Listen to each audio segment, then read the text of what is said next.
मैं एकता सिंह आराधना संदेश मिनिस्ट्री से प्रभु यीशु मसीह के नाम में आप सबको सलाम करती हूँ और मैं परमेश्वर का धन्यवाद करती हूँ कि आज एक बार फिर से उसने मुझे ऐसा मौका दिया कि मैं उसके वचन में से आप लोगों के साथ कुछ बातचीत करने पाऊँ। आज हम देख रहे हैं कि हमारे चारों तरफ बहुत तैयारियों का माहौल चल रहा है। सब लोग बहुत तैयारियाँ कर रहे हैं। सब मसीही लोग क्रिसमस की तैयारियाँ करने में लगे हुए हैं। सब अपने अपने तरीके से क्रिसमस की तैयारियाँ कर रहे हैं। कोई अपने घरों को सजा रहा है, घरों की मरम्मत करवा रहा है, कोई चर्चेस को डेकोरेट कर रहा है, कोई शॉपिंग कर रहा है, लोग पकवान बना रहे हैं, एक दूसरे के घर जा रहे हैं, एक दूसरे को गिफ्ट दे रहे हैं। मतलब सब लोग खूब एंजॉय कर रहे हैं। चारों तरफ बहुत रौनक का माहौल छाया हुआ है और ये सब होना भी चाहिए। आखिरकार हम अपने यीशु मसीह के जन्मदिन की तैयारियों के दिन बना रहे हैं, तो ये सब करना तो हमारा बनता है। लेकिन मैं आज आप लोगों से प्रभु यीशु मसीह के उस आगमन के बारे में बात नहीं करना चाहती हूँ जो कि हजारों साल पहले हो चुका है। मैं तो प्रभु यीशु मसीह के उस आगमन के बारे में बात करना चाहती हूँ जो कि अब होने वाला है, जिसमें कि वो अपने लोगों को अपने साथ अपने राज्य में लेकर जाएगा, जैसा कि वचन हमें बताता है। लेकिन क्या आज मैं और आप प्रभु यीशु मसीह के साथ उसके राज्य में जाने के लिए तैयार हैं? हम सब क्रिसमस के लिए तो बहुत सी तैयारियां कर रहे हैं, परंतु क्या हम रैप्चर के लिए भी तैयारियां कर रहे हैं? आज एक बहुत बड़ा प्रश्न हम मसीहों के जीवन में है कि क्या हम सब सच में प्रभु यीशु मसीह के दूसरे आगमन के लिए तैयार हैं? क्या हम यीशु मसीह के दूसरे आगमन के लिए तैयारियां कर रहे हैं?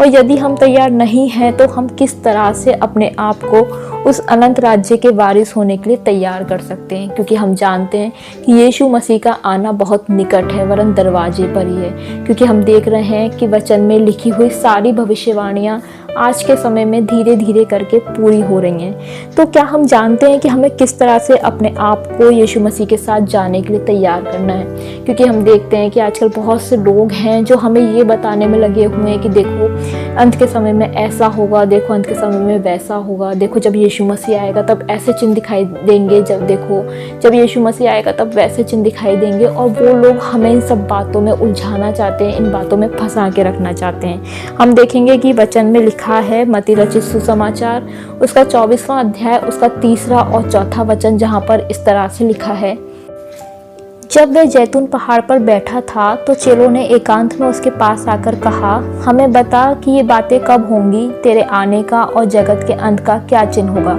यीशु ने उनको उत्तर दिया, सावधान रहो, कोई तुम्हें ना भरमाने पाए। यहाँ हम देखेंगे कि जब चेलों ने यीशु मसीह से पूछा कि ये सब बातें कब होंगी, इनका क्या चिन्ह होगा, तब यीशु मसीह ने उन्हें इन सब चिन्हों के बारे में बताया। क्योंकि यीशु मसीह जानते थे कि केवल इन बातों की जानकारी होने ही से हमारा उद्धार संभव नहीं है। और आगे के वचन में हम पढ़ते हैं कि यीशु मसीह बोलते हैं, बहुत से मेरे नाम से आकर तुम्हें भरमाएंगे कि मैं मसीह हूँ। यीशु मसीह ने और सारी बातों को बताने से पहले, जैसे कि लड़ाइयाँ होंगी, अकाल पड़ेगा, भूकंप आएंगे, महामारियाँ फैलेंगी, सबसे पहले ये बोला कि बहुत से मेरे नाम से आकर तुम्हें भरमाएंगे। और सारे चिन्हों को यीशु मसीह ने बाद में बताया। सबसे पहले उन्होंने ये बोला कि बहुत सारे लोग तुम्हें आकर मेरे नाम से भरमाएंगे।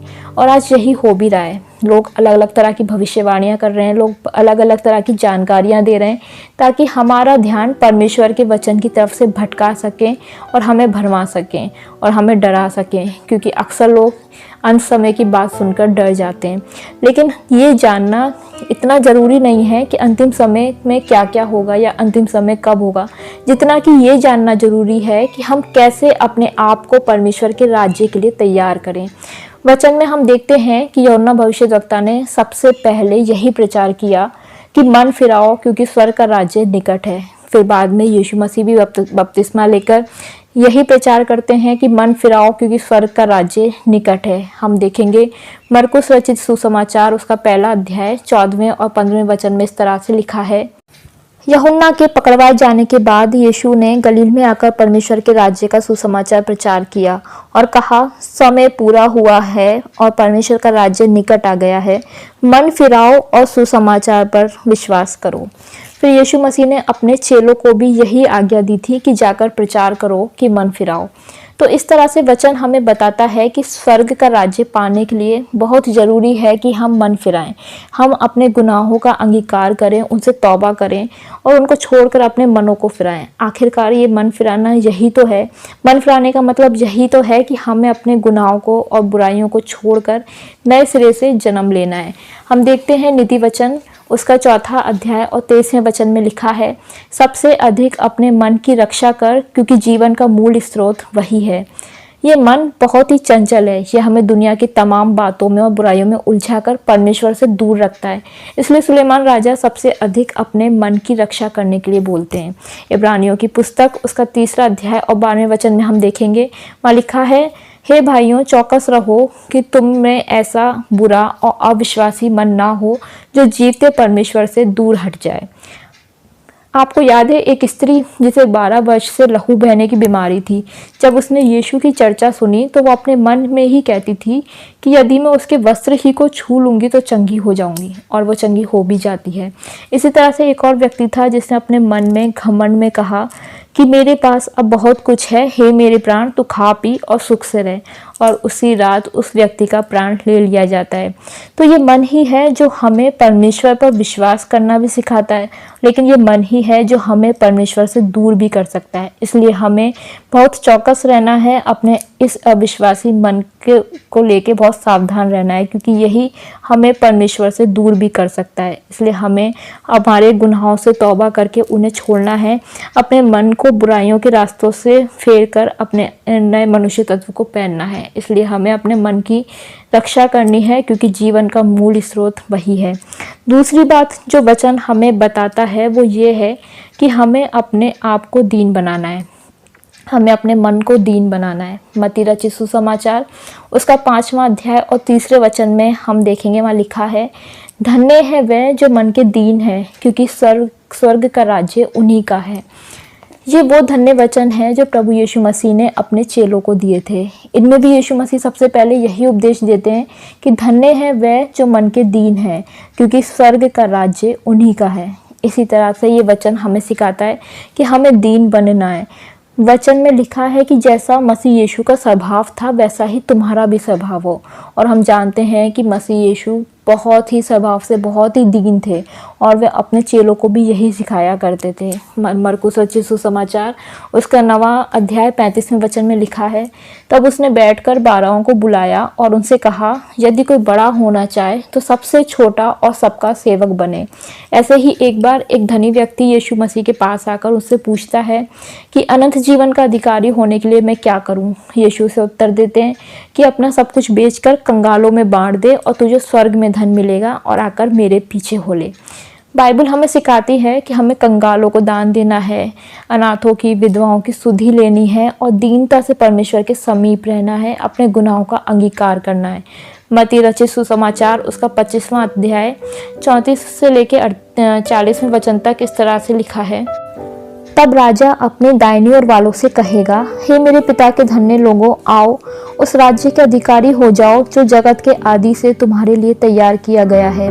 क्योंकि मैं भूखा था और तुमने मुझे खाने को दिया, मैं प्यासा था और तुमने मुझे पानी पिलाया, मैं परदेसी था और तुमने मुझे अपने घर में ठहराया, मैं नंगा था और तुमने मुझे कपड़े पहनाए, मैं बीमार था और तुमने मेरी सुधि ली, मैं बंदी गृह में था और तुम मुझसे मिलने आए।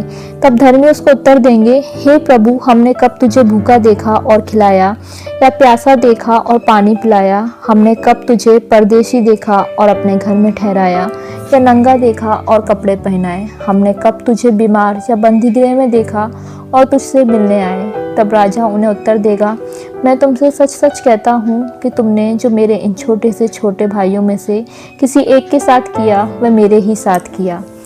इसी तरह से हम देखते हैं कुलुसियों की पत्री उसका 3 अध्याय 12वें वचन में लिखा है, इसलिए परमेश्वर के चुने हुए के समान जो पवित्र और प्रिय हैं, बड़ी करुणा और भलाई और दीनता और नम्रता और सहनशीलता धारण करो। इस तरह से ये वचन हमें सिखाता है कि हमें बड़ी दीनता और नम्रता से परमेश्वर के समीप रहना है, ताकि हम भी स्वर्ग राज्य में जाने वाले हो सकें। तीसरी बात जो वचन हमें यीशु मसीह के दूसरे आगमन की तैयारी के विषय में सिखाता है वो ये है कि हमें अपना चाल चलन सुधारना है। वचन हमें बताता है कि हमें अपने आप को संसार से और संसार के पापों से निष्कलंक रखना है, तभी हम स्वर्ग राज्य के वारिस हो सकते हैं। गलातियों की पुस्तक उसका 5वां अध्याय 19 से 21वें वचन में इस तरह से लिखा है, शरीर के काम तो प्रकट हैं, अर्थात व्यभिचार, गंदे काम, लुचपन, मूर्ति पूजा, टोना, बैर, झगड़ा, ईर्ष्या, क्रोध, विरोध, फूट, विधर्म, ढा मतवालापन, लीला कीड़ा और इनके जैसे और काम हैं। इनके विषय में मैं तुमसे पहले से ये कह देता हूँ कि जैसा पहले कह भी चुका हूँ कि ऐसे ऐसे काम करने वाले परमेश्वर के राज्य के वारिस ना होंगे। इसी तरह से इफिसियों की पत्री 5वां अध्याय 5वें वचन में लिखा है, तुम ये जानते हो कि किसी व्यभिचारी या अशुद्ध जन या लोभी मनुष्य की जो मूर्ति पूजा वाले के बराबर है मसीह और परमेश्वर के राज्य में मिरास नहीं। इस तरह से वचन हमें बताता है कि हम अपनी इन सब बुराइयों के साथ, अपने इस बिगड़े हुए चाल चलन के साथ परमेश्वर के राज्य के वारिस नहीं हो सकते। इसलिए बहुत ज़रूरी है कि हमें अपना चाल चलन सुधारना है और अपने आप को संसार की इन तमाम बुराइयों से बचा कर रखना है। इसलिए हमें अपने इन पापों को छोड़ना है और इनसे बच कर रहना बहुत ज़रूरी है, क्योंकि हमारे ये चाल चलन जो हमारी दृष्टि में तो हमें बिल्कुल ठीक लगता है, लेकिन परमेश्वर के लिए ये चाल चलन हमारा बिल्कुल मैलो चित्रों के समान है और हमें इसे सुधारना है, क्योंकि हम इस चाल चलन के साथ परमेश्वर के राज्य के वारिस नहीं हो सकते। वचन साफ तौर से बोल रहा है कि हमें अपने बिगड़े हुए चाल चलन की वजह से हम अपने अनंत जीवन की मिरास को खो भी सकते हैं। इसलिए हमें अपने चाल चलन को सुधारना बहुत ज़रूरी है।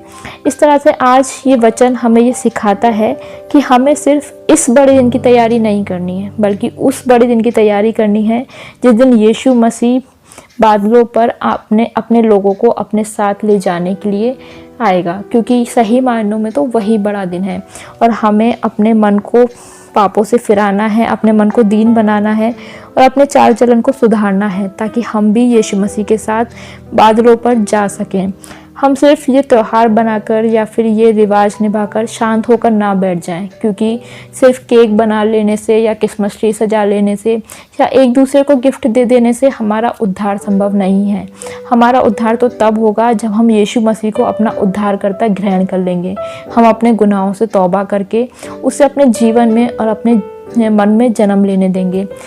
लेकिन मैं ये बिल्कुल नहीं कह रही कि हमें क्रिसमस नहीं बनाना चाहिए या हमें क्रिसमस की तैयारियां नहीं करनी चाहिए। ये सब हमें करना चाहिए, हम बिल्कुल करें, क्योंकि इस क्रिसमस के द्वारा ही, इस बड़े दिन के बहाने से ही हम दूसरे लोगों को यीशु मसीह के बारे में बता सकते हैं। हम दूसरे अन्य जाति लोगों को यीशु मसीह के बारे में बता सकते हैं और उन लोगों को यीशु मसीह के इस धरती पे आने के उद्देश्य के बारे में बता सकते हैं जो यीशु मसीह को नहीं जानते हैं, या फिर यीशु मसीह को उन्होंने अभी नया नया जाना है, नया नया वो अभी मसीहत में आए।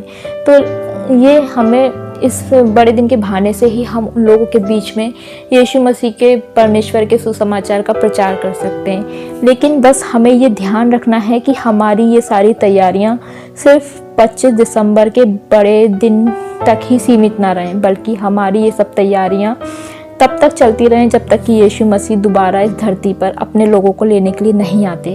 हम सिर्फ अपने घरों को ही ना सजाएं, बल्कि परमेश्वर के वचन से अपने जीवन को भी सजाएं और सुधारें और उसके आने की प्रतीक्षा करें, क्योंकि मेरी समझ से तो एडवेंट का रियल मीनिंग यही है।